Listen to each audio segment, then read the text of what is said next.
प्रश्नावली 13.1 है। एक रेलवे स्टेशन के निकट कार पार्किंग शुल्क इस प्रकार से है।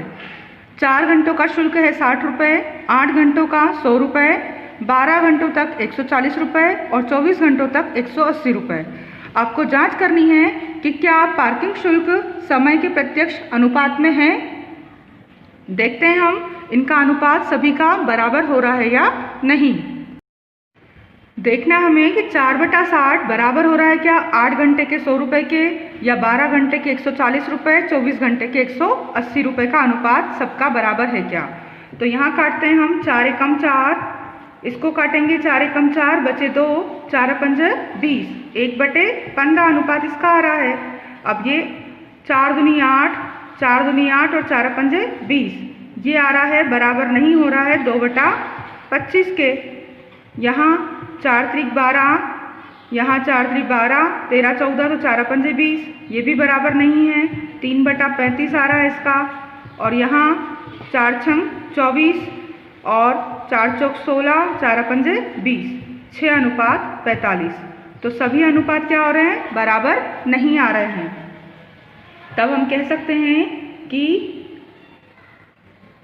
कार का पार्किंग शुल्क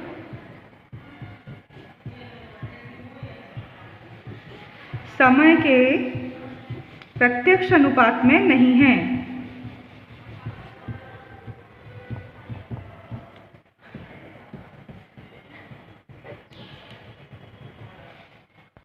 प्रश्न दूसरा है, एक पेंट के मूल मिश्रण के 8 भागों में लाल रंग के पदार्थ का भाग मिलाकर मिश्रण तैयार किया गया। निम्न की सारणी में मूल मिश्रण के वे भाग ज्ञात कीजिए जिन्हें मिलाए जाने की आवश्यकता है। मूल मिश्रण के 8 भागों में लाल रंग का कितना भाग मिलाना है, 1 भाग मिलाना है। यानी कि मूल मिश्रण अगर 8 भाग है तो लाल भाग 1 भाग होगा। अगर मूल मिश्रण 16 भाग हुआ, 8 दूनी 16, तो लाल रंग का भाग कितना होगा, 2 गुना होगा उसका। मूल मिश्रण अगर 8 या 24 3 गुना हुआ तो यहाँ भी आ जाएगा 3। तो लाल रंग के पदार्थ का भाग 1 है तो अनुपात है उसका 8। अगर लाल पदार्थ का 4 भाग हुआ तो मूल मिश्रण का भाग कितना होगा। लाल पदार्थ का भाग अगर 7 है तो मूल मिश्रण का भाग कितना होगा। लाल पदार्थ का भाग अगर 12 है तो मूल मिश्रण का भाग कितना होगा। और लाल पदार्थ का भाग अगर 20 है तो मूल मिश्रण का भाग कितना होगा। ये सब क्या है, प्रत्यक्ष अनुपात में है, ऐसा आपको दिया हुआ है। लाल रंग का भाग मूल मिश्रण के भाग के प्रत्यक्ष अनुपात में है। तो अब 1/8 किसके बराबर होगा, 8 यहाँ मूल मिश्रण का भाग निकालना है, हमें पता नहीं है तो k के बराबर होगा। ये बराबर है तो यहाँ तिर्यक गुणा करेंगे हम, तो k का मान कितना आ जाएगा, 8 चौक 32, यानी मूल मिश्रण का भाग होगा 32। द्वितीय स्थिति में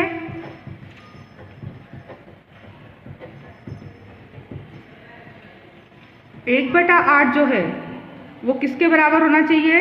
अब लाल भाग दे रखा है आपको 7 और मूल मिश्रण का भाग पूछा है तो वो मानेंगे हम k, तिर्यक गुणा करेंगे तो k का मान आ जाएगा 7 8 56 भाग। इसी प्रकार तृतीय स्थिति में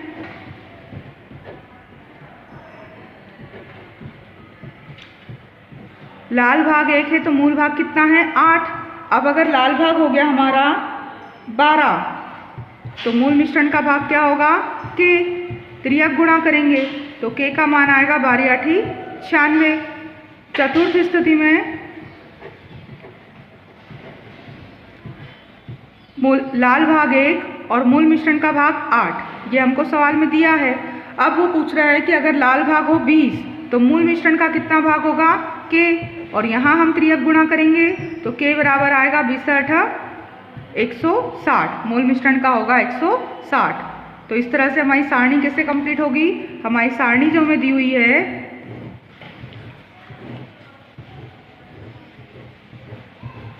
लाल भाग x, मूल मिश्रण अगर y मानते हैं तो लाल रंग का भाग था 1, मूल मिश्रण का था 8। अब लाल भाग हो गया 4 तो मूल मिश्रण कितना हो जाएगा 32। फिर लाल भाग है 7 तो मूल मिश्रण का कितना हो जाएगा, मूल मिश्रण हो गया हमारा 56। लाल भाग का भाग अगर 12 है तो मूल मिश्रण का भाग कितना होगा 96। और अगर लाल भाग का भाग 20 है तो मूल मिश्रण हो जाएगा 160। प्रश्न 3 दिया है हमको कि यदि प्रश्न 2 में लाल रंग के पदार्थ का एक भाग के लिए 75 मिलीलीटर मूल मिश्रण की आवश्यकता है। लाल रंग के पदार्थ का भाग कितना होगा? 1। तो मूल मिश्रण का कितना होगा? 75 मिलीलीटर की आवश्यकता है। तो मूल मिश्रण के 1800 मिलीलीटर में हमें कितना लाल रंग का पदार्थ मिलाना चाहिए? मानते हैं हम लाल रंग के पदार्थ का जो के भाग है, अब कौन सा भाग है वो हमें निकालना है, तो उसको हमने मान लिया के भाग है, वो मूल मिश्रण के 1800 मिलीलीटर भाग की आवश्यकता होगी। यानी मूल मिश्रण अगर 1800 मिलीलीटर चाहिए तो लाल रंग का भाग कितना चाहिए? हमें के चाहिए। अब लाल रंग के पदार्थ का भाग 1 और मूल मिश्रण के पदार्थ का भाग कितना है? 75। यह अनुपात हमें दिया हुआ है कि आपको मिलाना कैसे है कि अगर लाल रंग का एक भाग ले रहे हो तो मूल मिश्रण का 75 ml आपको लेना है। तब लाल रंग का कितना भाग लें हम कि मूल मिश्रण के 1800 ml के बराबर हो जाए? यह अनुपात में बराबर है, इसलिए हमने इनका अनुपात बराबर लिखा। 1/75 बराबर होगा लाल रंग के भाग के बटा 1800 मिलीलीटर के। अब तिर्यक गुणा करें तो 75 का के में गुणा होगा 75 के और बराबर 1800 एकम 1800। तो के बराबर आएगा 1800 के बटे में 75। काटे इसको हम, 5 से काटे, 5 एकम 5 बचे 2 पचम 25 और यहाँ 5 तिया 15, 16, 17, 18 3 बच गए, 3 पे 0 30, तो 5 छक्का 30 और 0। फिर 15 से काटा, 15 एकम 15, यहाँ 15 दूनी 30, 36 थे 6 बच गए, 6 पे 0 60, तो 15 चौक 60। यानी कि लाल रंग का अनुपात कितना मिलाना पड़ेगा आपको? 24 भाग लाल रंग का होगा, तब मूल मिश्रण के 1800 मिलीलीटर में वो मिक्स हो पाएगा। अनुपात क्या था हमारा? मूल मिश्रण 75 मिलीलीटर और लाल रंग का पदार्थ 1। तो अगर 1800 मिलीलीटर मूल मिश्रण है तो लाल भाग हमें कितना मिलाना पड़ेगा? 24। प्रश्न चौथा है, किसी सॉफ्ट ड्रिंक फैक्ट्री में एक मशीन 640 बोतल 6 घंटे में भरती है। 6 घंटे में 640 बोतल, तो वही मशीन 5 घंटे में कितनी बोतल भरेगी? मानते हैं हम, माना कि मशीन 5 घंटे में के बोतल भरेगी, तब समय और बोतल 6 घंटे में कितने बोतल भरती है? 840। तो 5 घंटे में कितनी भरेगी? के।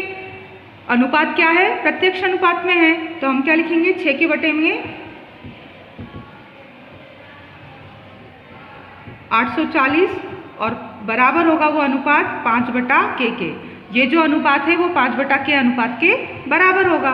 तिर्यक गुणा करें तो 6 के बराबर आएगा 840, तो के बराबर आएगा 840 बटा 6। 6 से काटे, 6 एकम 6, 7 8 2 बच गए, 2 पे 4 24, 6 चौक 24 और 0। तो के बराबर आ गया 140 बोतल। यानी कि 5 घंटे में मशीन कितनी बोतल भरेगी? 140 बोतल भरेगी। एक बैक्टीरिया के जीवाणु के फोटोग्राफ को 50,000 गुना आवर्धित करने पर उसकी लंबाई 5 सेंटीमीटर हो जाती है। जब आप 50,000 गुना आवर्धित करते हैं तो लंबाई हो जाती है 5 सेंटीमीटर, जैसा कि चित्र में आपको दर्शाया गया है। इस बैक्टीरिया को वास्तविक लंबाई क्या है? यदि फोटोग्राफ को केवल 20,000 गुना आवर्धित किया जाए तो उसकी आवर्धित लंबाई क्या होगी? अब फोटोग्राफ को केवल कितना करना है? 20,000 गुना। 50,000 में वो 5 सेंटीमीटर होगा, तो 20,000 में वो कितना गुना होगा? उसकी आवर्धित लंबाई क्या होगी? आपसे जीवाणु की वास्तविक लंबाई पूछी है, तो वास्तविक लंबाई क्या है? जब उसको 5 सेंटीमीटर कब होती है उसकी वास्तविक लंबाई? जब उसको 50 गुना आवर्धित करते हैं, यानी 5 के बटे में 50,000, ये प्रत्यक्ष अनुपात में है। तो वास्तविक लंबाई यानी एक, जो वास्तविक लंबाई है उसकी 1, वो कब होगी? 5 एकम 5 और 0, यानी उस जीवाणु की वास्तविक लंबाई क्या होगी? 1 कब आएगी? जब उसको 10,000 सेंटीमीटर आवर्धित किया जाए, यानी जीवाणु की वास्तविक लंबाई होगी 1 के बटे में 10 की घात कितनी? 1 2 3 4 लिख सकते हैं हम, 10 की घात 4, ये होगी जीवाणु की वास्तविक लंबाई। अब 10 की घात 4 को ऊपर लाएं तो हम इसको और क्या लिख सकते हैं? 10 की घात नीचे से जब ऊपर आती है तो काय में जाती है? ऋणात्मक, यानी उस जीवाणु की वास्तविक लंबाई क्या होगी? 10 की घात -4 होगी। अब वो हमसे पूछ रहे हैं कि यदि जीवाणु की आवर्धित लंबाई 5 सेंटीमीटर है और फोटो कितना आवर्धित किया गया? 50,000। तो यदि आवर्धित फोटो 20,000 होगा तो वास्तविक लंबाई में क्या होगा? तो मान लेते हैं हम उसकी आवर्धित लंबाई क्या होगी?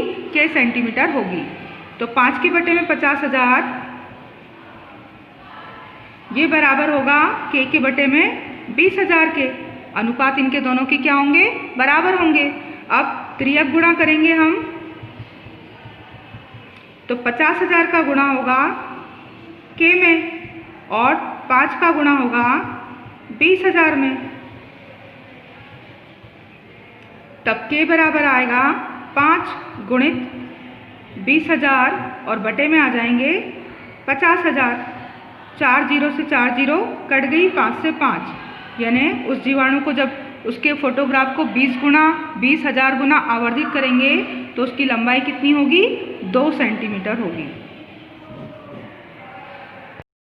छठा प्रश्न है, एक जहाज के मॉडल में उसका मस्तूल मास्क जो है 9 सेंटीमीटर ऊंचा है, 9 सेंटीमीटर ऊंचा, जबकि वास्तविक जहाज का जो मस्तूल है वो 12 मीटर ऊंचा है।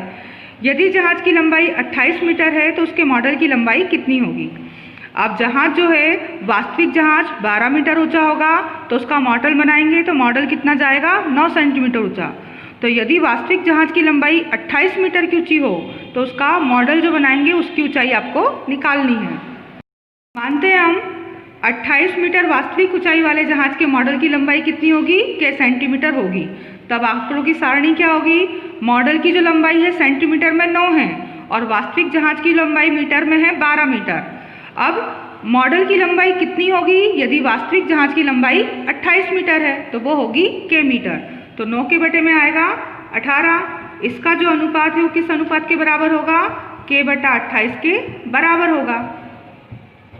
त्रियक गुणा करें तो 12 का गुणा k में करेंगे तो 12 के बराबर आएगा 9 गुणित 28।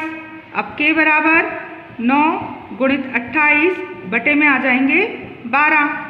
काटे इसको, 3 त्रिका 9, 3 चौक 12 और 4 से 4 एकम 4, 4 सत्ता 28, यानी k बराबर आएगा 30 आते 21 सेंटीमीटर का।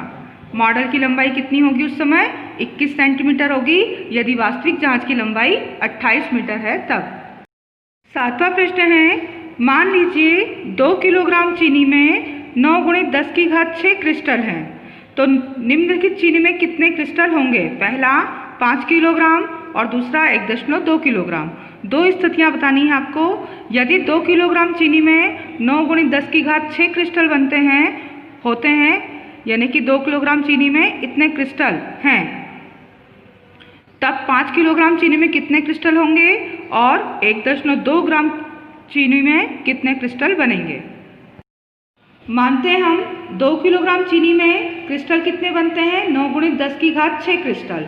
तब 5 किलोग्राम चीनी में कितने क्रिस्टल बनेंगे? k क्रिस्टल पहली स्थिति में। और यदि चीनी की मात्रा 1.2 किलोग्राम होगी तब कितने क्रिस्टल बनेंगे?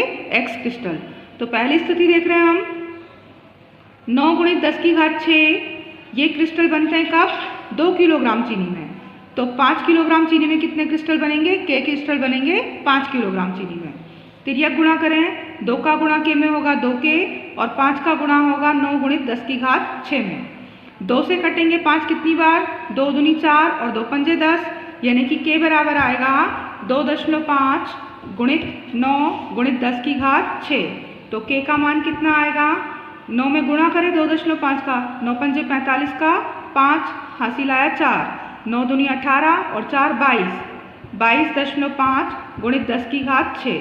अब मानक रूप में कैसे लिखते हैं? दशमलव एक संख्या के बाद, तो 2 के बाद अगर दशमलव आएगा तो ये हो जाएगा 25 और दशमलव एक अंक पीछे गया है तो 10 की घात कितनी हो जाएगी? 6 से 7 हो जाएगी, यानी 5 किलोग्राम चीनी में कितने क्रिस्टल बनेंगे?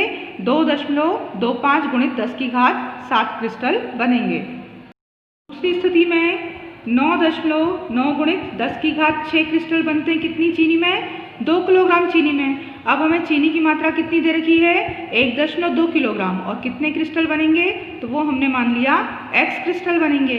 अब दूसरी स्थिति में यहाँ त्रियक गुणा करें तो 2 का गुणा x में होगा तो 2x बराबर 9 गुणित 10 की घात 6 गुणित 1.2।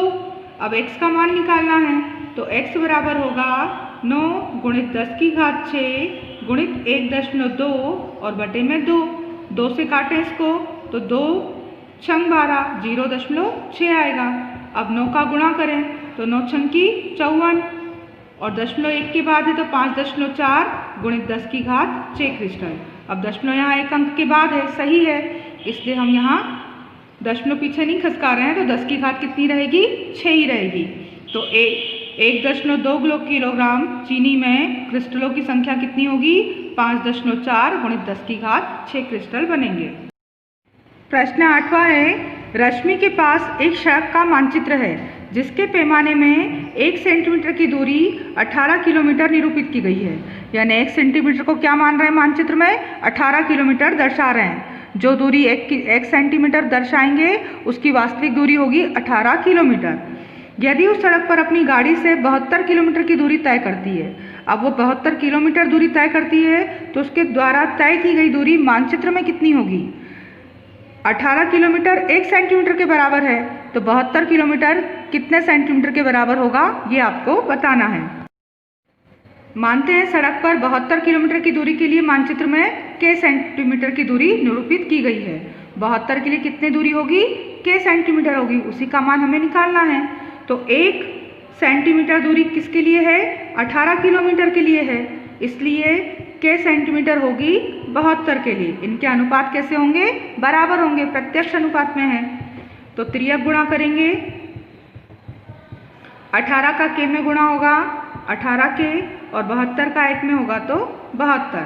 तो k बराबर आएगा 72 के बटे में 18, 18 छंग की 72, यानी कि मानचित्र में उसकी दूरी कितनी होगी, 6 सेंटीमीटर दूरी होगी। 72 किलोमीटर के लिए 6 सेंटीमीटर अंकित किया जाएगा। 9वां प्रश्न है, एक 5 मीटर 60 सेंटीमीटर ऊंचे ऊर्ध्वाकार खंभे की छाया की जो लंबाई है 3 मीटर 20 सेंटीमीटर है। खंभे की लंबाई 5 मीटर 60 सेंटीमीटर हो तब छाया की लंबाई कितनी होगी, 3 मीटर और 20 सेंटीमीटर।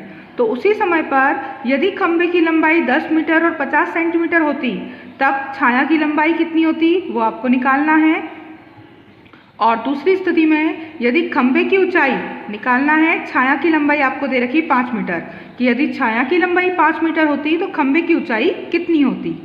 पहले आपको खंभे की ऊंचाई दी है और छाया की लंबाई निकालना है, और दूसरी स्थिति में छाया की लंबाई आपको दी है, खंभे की ऊंचाई निकालना है।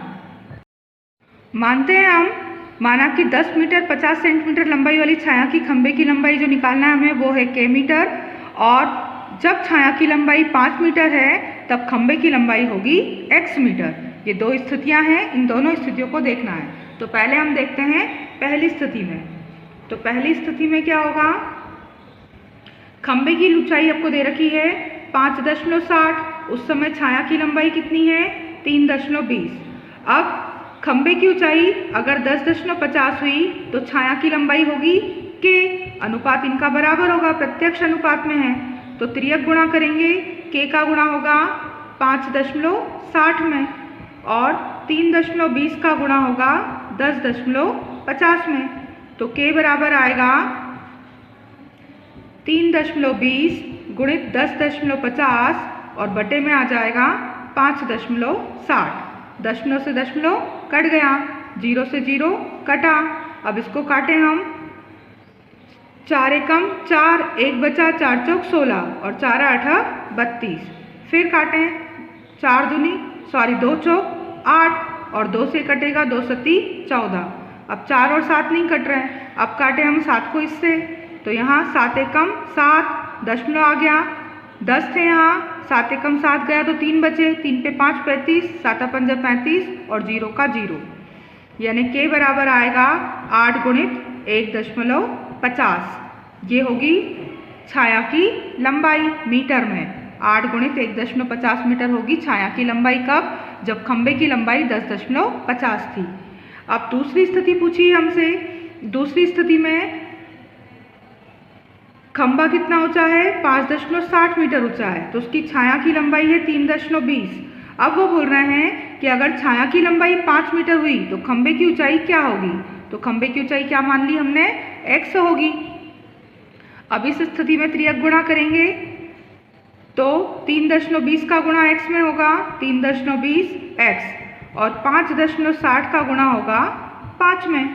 तो x का मान निकालना है, खंभे की ऊंचाई, तो 5.60 गुणित 5 बटे में आएगा 3.20।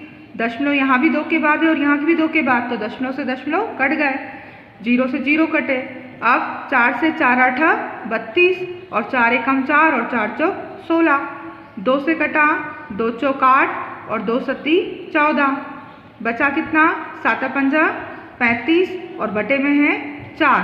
35 में 4 का भाग लगाए हम, तो 35 में 4 का भाग कितना जाएगा, 4 8 32, 33 34 35, 3 बच गए। 3 पे 0 कितने हो जाएंगे, 30, तो 4 7 28 और 29 30, 2 बचे, 4 पंजे 20, भाग लगाएंगे तो क्या आएगा हमारे पास, खंभे की ऊंचाई आएगी 8.75 मीटर। जब छाया की लंबाई 5 मीटर होगी तो खंभे की ऊंचाई कितनी होगी, 8.75 मीटर होगी। 10वां प्रश्न है, माल से लदा हुआ एक ट्रक 25 मिनट में 14 किलोमीटर चलता है। 25 मिनट में उसकी स्पीड कितनी दूरी तय करता है, वो 14 किलोमीटर तय कर लेता है। यदि इसी चाल यही रहेगी तो 5 घंटे में कितनी दूर पहुंच पाएगा। तो आपको यहाँ पर क्या निकालना है, 25 मिनट में अगर 14 किलोमीटर जाता है तो 5 घंटे में कितनी दूर जाएगा, दूरी आपको निकालनी है। मानते हैं हम ट्रक 5 घंटे में कितनी दूर जाएगा, k किलोमीटर जाएगा। तब आंकड़ों की सारणी क्या बनेगी, तय दूरी जो है वो किलोमीटर में और समय है घंटे में। घंटे में पूछा है तो हमें जो दिया था 25 मिनट में हो जाता है 14 किलोमीटर। तो 25 मिनट को अगर हम घंटों में बताएं तो वो होगा 25/60 घंटे। 1 घंटे में 60 मिनट होते हैं, तो 25 मिनट में कितने घंटे होंगे, 25/60 घंटे होंगे।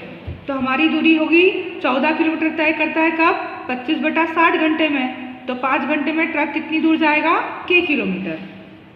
पर प्रत्यक्ष अनुपात में है ये, तो 14 के बटे में होगा 25/60 और बराबर k के बटे में होगा 5। त्रियक गुणा करेंगे हम, तो 25/60 k 25/60 k बराबर कितना होगा, 14 गुणित 5k। तो k का मान निकालना है, तो 14 गुणित 5 और 25/60 पक्षांतर में उधर जाएगा तो उल्टा हो जाएगा, 60/25 हो जाएगा। अब इसको काटें हम, 5 से 5 25 और 5 से इसको काटेंगे, 5 एकम 5 और 5 दूनी 10, यानी 14 गुणित 12 कितने किलोमीटर जाएगा, 14 गुणित 12, 12 चौक 48 का 8, हासिल आया 4, 12 एकम 12 और 4 16, 168 किलोमीटर ट्रक दूरी तय कर लेगा कितने घंटे में, 5 घंटे में। जबकि उसकी स्पीड 25 मिनट में 14 किलोमीटर है, तो 5 घंटे में कितना जाएगा, वो 168 किलोमीटर दूरी तय कर लेगा।